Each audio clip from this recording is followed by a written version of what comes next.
Hello and welcome to the dungeon. I'm your host Rob.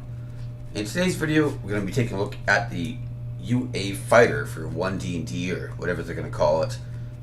I've actually done a couple versions of this video already, but I kept getting background noise. I've managed to cut it down.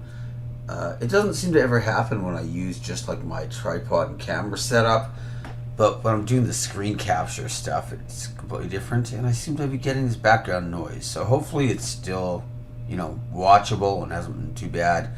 But whatever, it's as good as I can get it, so I'm just gonna plow through and hope for the best. Anyways, there's been a bunch of changes to Fighter. So we're gonna take a look at Fighter and the Champion, which is the subclass they've released for the playtest. So they've got some design notes. There's actually quite a few changes for Fighter. But anyway, so Persuasion's added to the class list. This is pretty good. I mean, it's only an extra skill option, but it is a useful skill. So, I don't mind that. Second Wind can now be used more than once between long rests without requiring a short rest. So it charges on a long rest, but we get more uses of it. Personally, I think this is probably better though, because in some situations you just need Second Wind multiple times and you might not have time for a short rest, especially if you're on the clock. Let's say you have to do 4 or 5 encounters in a row and you have to finish them all and then save the princess or the villagers or whatever it happens to be, right? You don't have time to take a short rest, and you might need more than one Second Wind, so whatever. Weapon Mastery is a new first level feature, giving you new ways to use weapons. We already looked at this before. Kind of nice. We're starting with 3. We do cap out at 5, which we get at 10th level. And Second Wind, we start at 2, go to 3, and then cap out at 4, also at 10th level. Anyways, Action Surge is now limited to certain fighter-themed actions. Weapon Expert is a new 7th level feature. Indomitable now gives you a bonus to the reroll equal to your fighter level. Weapon Adept is a new 13th level feature. Improved Action Surge has moved from 17th level to 15th level. Unconquerable is a new 17th level feature, which incorporates extra use functionality, formerly part of Indomitable. 3 extra attacks has gone from 20th level to 18th level, and we get our Epic Boon at 20th. Plus, we get an ability score increase, kind of similar to what Barbarians get, just not as good. But still, better than nothing, right? So, I don't mind that at all. And the Barbarian ability is awesome, so getting, 1 instead of 2 is pretty good. Anyway, our basic fighter stuff hasn't changed. We're getting the D10 hit dice per level.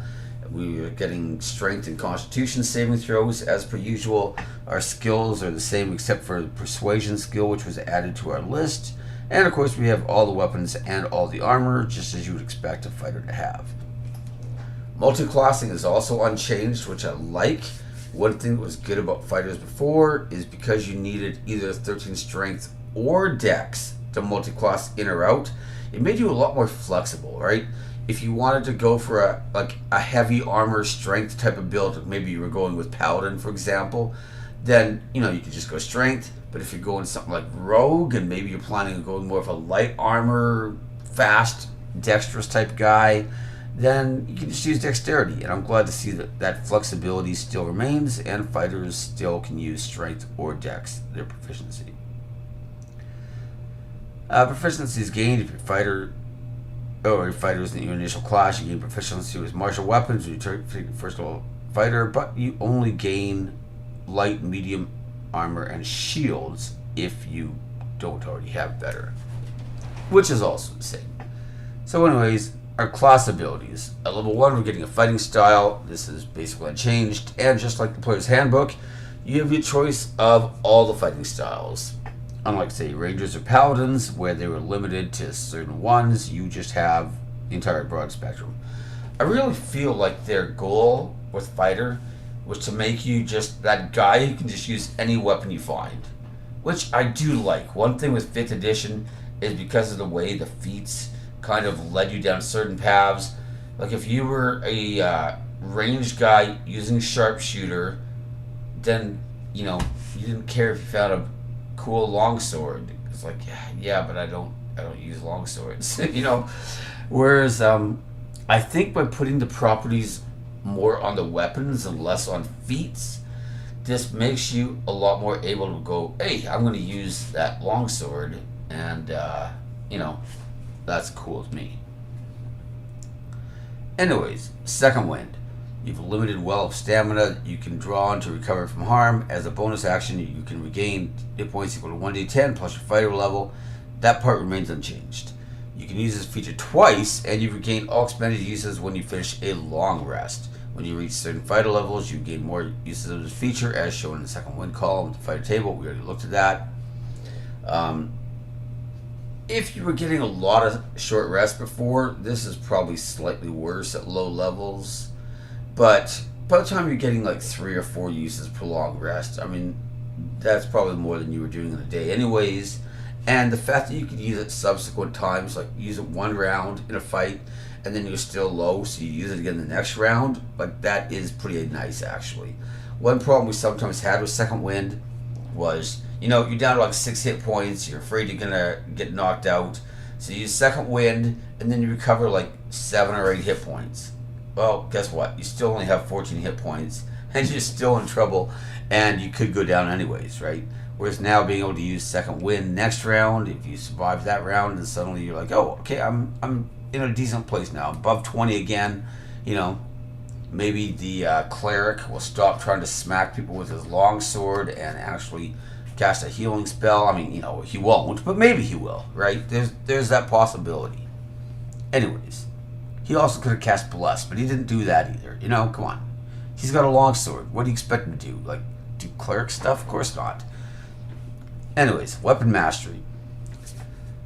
Your training with weapons allows you to use the mastery property of 3 kinds of simple or martial weapons of your choice. Whenever you finish a long rest, you can practice weapon drills and change the kinds of weapons you choose, which I do like. That makes you a lot more flexible, right? When you reach certain fighter levels, you gain the ability to use the mastery properties of more kinds of weapons as shown on the weapon mastery table, the fighter table, which we already said. You're starting at 3, you're maxing out at 5. Not a lot of room for growth there, but 3 does sound like a decent amount, and 5 sounds like a lot. So, no complaints.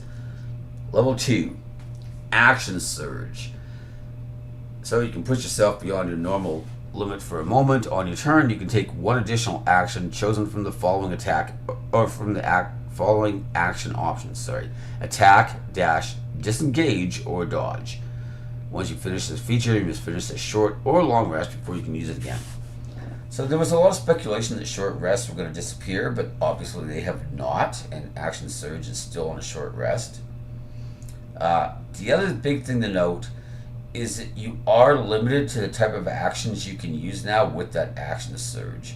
So you can still attack, which is fine. That's, if you're a fighter, that was the main thing you wanted to do anyways, was just, get your full complement of attacks again, right? But it does mean you can't cast a leveled spell, Action Surge, and then cast another one, which was one of my favorite things to do. If I was playing a caster, I would sometimes multiclass into fighter, giving me some, armor and shield options, and Action Surge, so that I could, fireball, Action Surge, fireball again, or whatever, right? So as much as I love doing that kind of stuff, I do see why they wanted to limit it to more fighter actual actions, right? Like, it's kind of ridiculous that the 20th level sorcerer wasn't as good at casting spells as the 18th level sorcerer, second level fighter. That is kind of silly. So I don't mind that part at all, even though I do love multiclassing, and even though I'm kind of sad to see that going away. My only concern is the Eldritch Knight. I'm hoping that the Eldritch Knight will get a class-specific ability allowing them to cast leveled spells with their Action Surge. So they can cast a spell, Action Surge, cast another spell, right? And I think that would actually work out really, really well as a Eldritch Knight specific ability. I think it fits the class, it fits the subclass, it fits everything there. And it also gives people a reason to want to go Eldritch Knight as a Gish, as opposed to, say, taking like a Swords Bard or a Blade Singer Wizard or a, Pact of the Blade Warlock or any of the other options that we've always had, right? I think this kind of would steer people towards Eldritch Knight, which I do think is a good idea. Who knows if they'll actually give them that as a class ability, but that is my hope. One other thing to note, though, is you can't use things like to interact with an object or use an object, which is a little unfortunate. I remember in one of our games we had a guy who dashed into a room and then action surged and then used like the magical thing to like deactivate the the apocalypse, basically. He had to somebody had to activate the like magic rune thing by putting something into the object or whatever, right?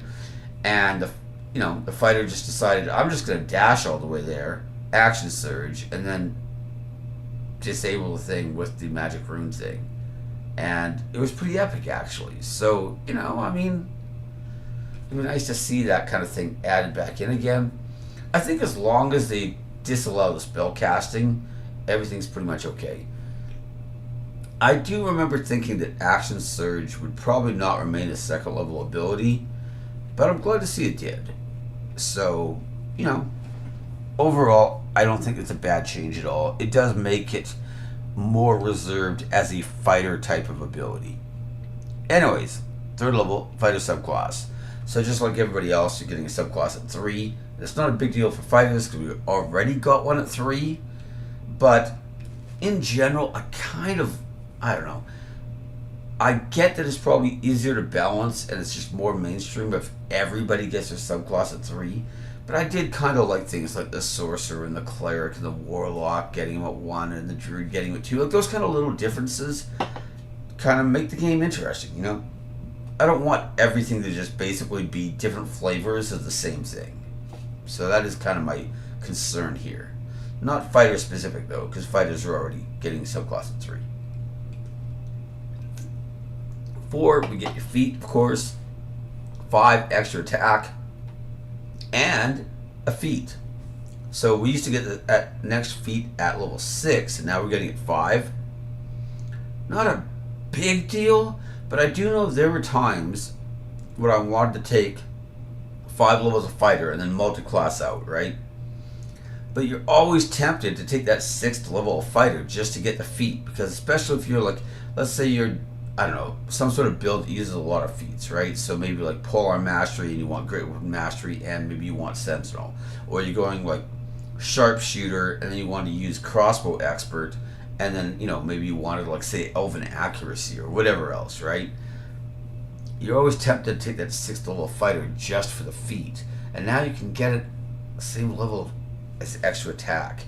So that's actually kind of nice. Anyway, level 6, you're getting a subclass feature, kind of standardizing that as well, right? 7, Weapon Expert. You've honed your use of weapons to an art. Whenever you finish a long rest, you can choose one of the kinds of mastery weapons you're using and replace this mastery property with another mastery property. The chosen kind of weapon must qualify for the new property.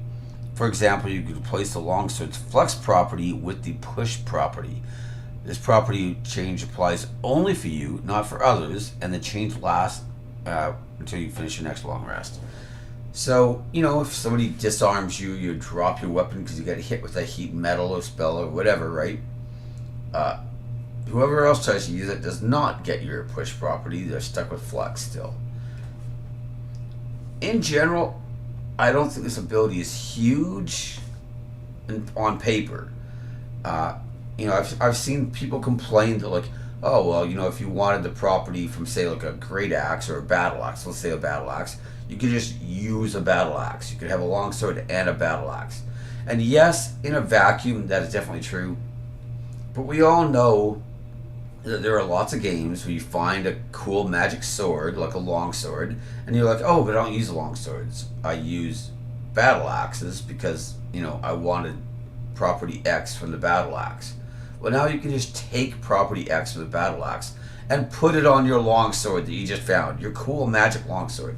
So I understand why people think that this ability is kind of a dud, but personally, I think that it's one that will probably see a lot of use, especially in certain campaigns where, now you don't have to worry about whether or not your DM is going to let you like change that longbow into a hand crossbow, or change that great sword into a pole arm, or whatever other problem you might have had, right? You're just like, no, I can take the properties I want, put them on the weapons I want, and have the best of both. And I think that kind of flexibility is a very nice thing. Anyways, level 8, we're getting a feat just like everybody else. Level 9, Indomitable. So Indomitable went through a major change. If you fail a saving throw, you can re-roll it with a bonus equal to your fighter level. If you do so, you must use a new roll, and you can't use this feature again until you finish the long rest. This is a huge boost. One of the problems that Indomitable used to have is, let's say you were making, like, maybe you didn't have a good charisma, and then you get hit with a banishment spell, for example, right? Well, you like only succeed on like a 17 or better. So you roll, you fail. Then you decide, well, I'll use Indomitable and I can re-roll. That's better than not being able to re-roll, but you're still needing a 17 or better in that example, right? Now, you're getting your 9 fighter levels added to that roll, and suddenly the chances of you making it are significantly better. You know, like if you're needing an 8 or better compared to a 17 or better, that puts you in a much better spot. And, you know, like, I'm not saying Indomitable was bad before. It was a fine ability. And it was always useful when you had those times when you failed a saving throw you should have made. Like you're making a con save, and then you roll a natural 1 or something, right? Like that always sucks. But you had Indomitable, and you're like, okay, I only need a 6 or better. I should be able to make it. Boom, you re-roll it, you make it, right? But now, even on those tough saves, it should be fairly reliable, or at least, you know, give us a decent chance. And you know, it's not as good as a legendary save, obviously, but it's a lot better than it was. So I like this change a lot.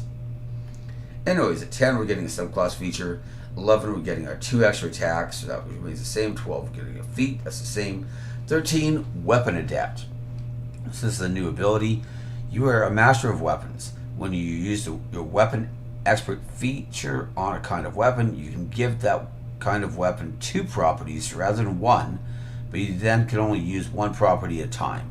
Whenever you make an attack roll against a target with that kind of weapon, you decide which of the 2 weapon properties applies to that attack. You make this decision before the attack hits or misses. For example, you can apply the push and topple properties to longswords, and whenever you hit a target with a longsword, you decide which of those properties to use against the target. I do like this quite a bit. I don't know that giving you both options would have been so OP, but, you know, more options is better than less, and, you know, maybe you're fighting something that you're like, okay, well, topple might not be very good here, or push might not be very useful here. Being able to swap which one you want to use is pretty decent. Again, it's not like an S tier ability, but it is pretty good. Anyways, level 14, we're getting a subclass feature. Level 15, we're getting improved action surge. So now you can use action surge twice before rest, but no more than once per turn. You know, that's down from 17. Not a big difference, but, you know, earlier is always better than getting it later, right? Level 16, we're getting a feat. Level 7, we're getting unconquerable. When you're in great peril, you can tap into a deep well of resilience within yourself. If you fail a saving throw and your Indomitable feature is expended, you can use it again by expending a use of your second wind, which also heals you. I really like this. A lot of times classes will have something where you can substitute the one, right? Like you can use your bardic inspiration for your usual use, or you can use it for this other thing, you know, whatever, right? Whereas this one's like, okay, you can use your second wind for another use of Indomitable, and you still get second wind, you know, which is obviously just better than not getting both. So, you know, both of them at once is pretty cool. The only difference, I mean, the only downside is you must have already used Indomitable. So, you know, if anything, that just encourages you to use Indomitable. First thing, everything. You passed. I use Indomitable. I said you passed. I use Indomitable. 18th level. 3 extra attacks. Again, this is coming on really, really late, but, you know, it's meant to be a late game feature, right? And it's earlier than it used to be, because we used to get it right at 20. So if you're in one of those campaigns that actually goes to 20, this is a nice change, because usually, like, campaigns that go to 20 usually end right at 20, or you're like 19, you kill the big boss, and the DM's like, everybody levels up, and the campaign's also over, you know, and you're like, oh, great, I got my capstone and never got to use it even once, you know, or you got to use it because you hit 20 and then fought the big bad, and that was it, you know, you got to use it for one game session at most. You know, if you're in a campaign that goes to 20, getting it at 18 means you're at least going to get a few game sessions in with that ability, which is, you know, just really nice. I mean, that is kind of what the big thing about the fighter, right? Is you've got lots of attacks, and you've got action surge to get all those lots of attacks even more. 19th level, we're getting a feat just like everybody else. 20th level, we're getting our epic boon. So we're getting our... I love the way that they do it in alphabetical order here, because they listen to epic boon last, but really that's where I would have started. You get your epic boon, and you get your ability score increase. Choose your strength or dexterity score. That score increases by 2, and its maximum is now 30. So, you know, very nice. And I like the fact that you get to choose, because, look, maybe you're a dex guy and you didn't want strength, right? Or maybe you're a strength guy, but you got a belt of fire giant strength, and you're like, oh, well, I'm running on the strength of 25. I guess I'll just boost my dexterity, and I'll have more initiative and better dex save and, you know, everything else, right? Better armor class, you know, nothing wrong with that either. I mean, maybe then it turns out you're in heavy plate, you don't get most of that, but whatever. It doesn't matter. You know what I'm saying. Again, flexibility and, you know, +2 to your main stat, whichever one it happens to be. So now a look at the champion. Now, the champion is a subclass that has been fairly maligned over time. There are some really good builds that use champion, but overall champion is just a very passive subclass. Now, I'm on record saying that I really enjoy the champion anyways. Champion was the first 5e character I played, right? So I played lots of other previous editions, but when we first started playing 5th edition, we had been playing Shadowrun for like 4 or 5 years, whatever it was, and I was playing a mage in that game. So I just kind of wanted to do the exact opposite. I just made this big, beefy, dumb fighter guy who was a ton of fun to roleplay, and I absolutely loved that character. But I have to admit, a lot of why I loved that character was because of his personality and stuff, not necessarily as much because of the champion subclass itself. Even though that campaign did go all the way to 20, so, you know, and my DM gave me, like, at one point I had a Flame Tongue Greatsword, which was nice with the improved criticals, because then you're doubling up the fire damage, not just weapon damage dice. And then eventually I got, like, some super awesome +3 Great Axe that did, like, lightning damage or thunder damage, one of the two per hit. So then that worked quite nicely as well with the crits, you know. And, you know, then I just had good mastery, and I was a half-orc, so I had the savage criticals and stuff. It was just a fun character. He hit really hard when he crit. But, you know, it's not like, say, like, one problem with champion is that you can't choose to get a crit, whereas a battle master can choose when he wants to use his abilities, an eldritch knight can choose when he wants to use his spells. And so, like, of the player handbook options, the champion was just, you know, in this, like, weird place where it was just really passive. And, you know, I understand why people think that it was a boring subclass. Have they made improvements to fix it? Well, I will say they've tried. I don't know that they've succeeded. But here we go. The champion design updates. Adaptable Victor is a new 3rd level feature giving champion non-combat utility. Well, we'll see about that.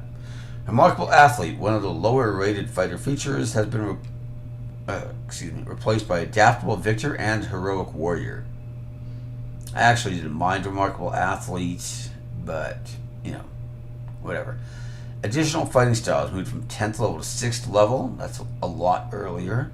Heroic Warrior, is a new 6th level feature, which is nice. And Survivor has been enhanced and now also benefits your death saving throws. They don't mention here, but it's also been moved from 18th level to 14th level. Survivor was like the one champion ability that nobody really had a problem with, but it just came on so late that it wasn't, really enough to redeem the subclass.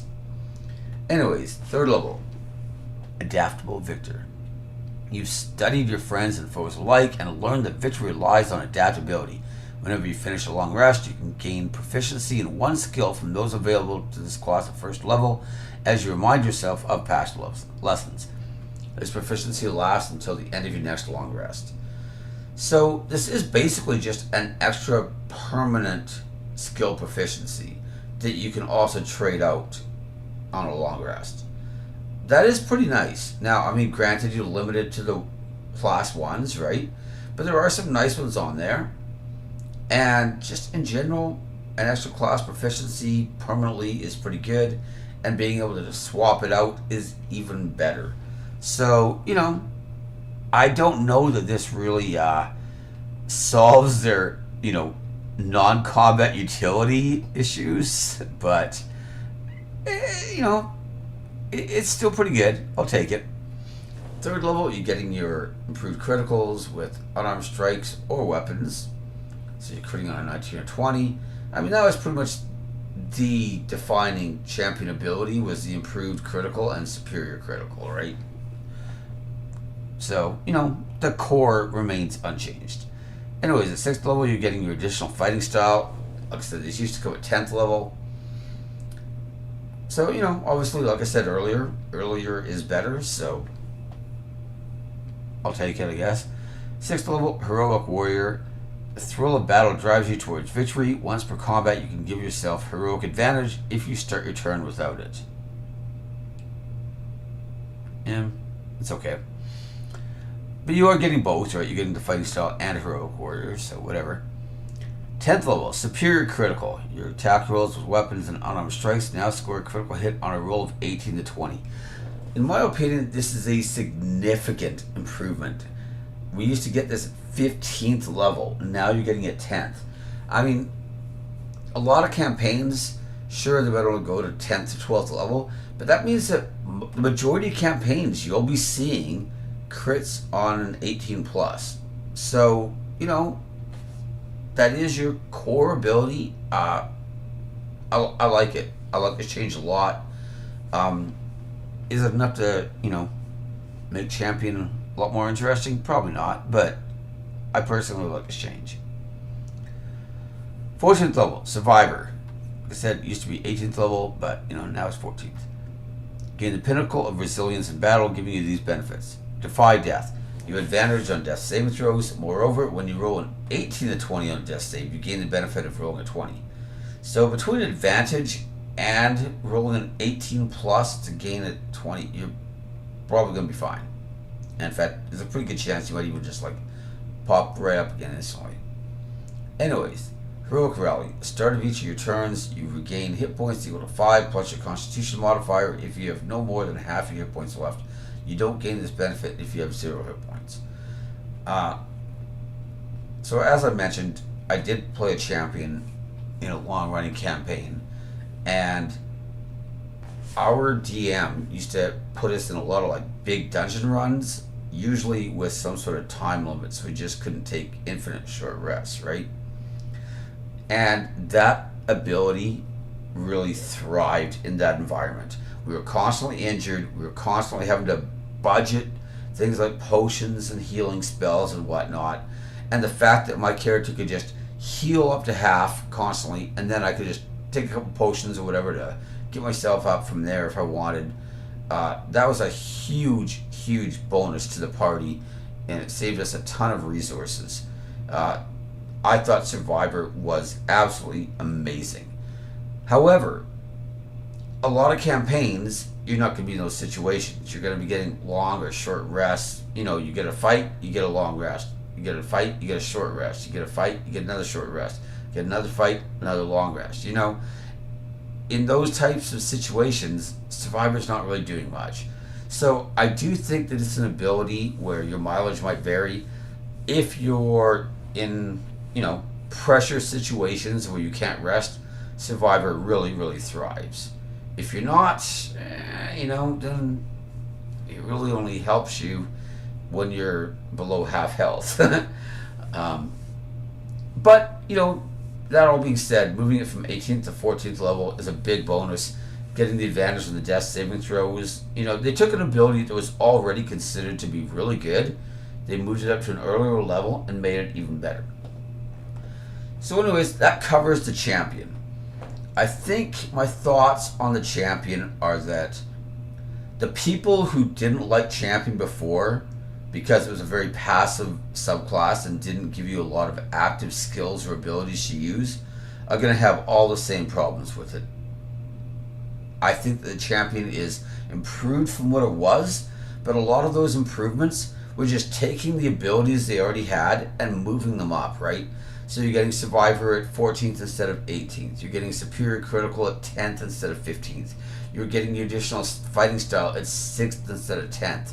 But they're basically the same abilities, just earlier, which is better, but it doesn't solve the core issue that the subclass had of just,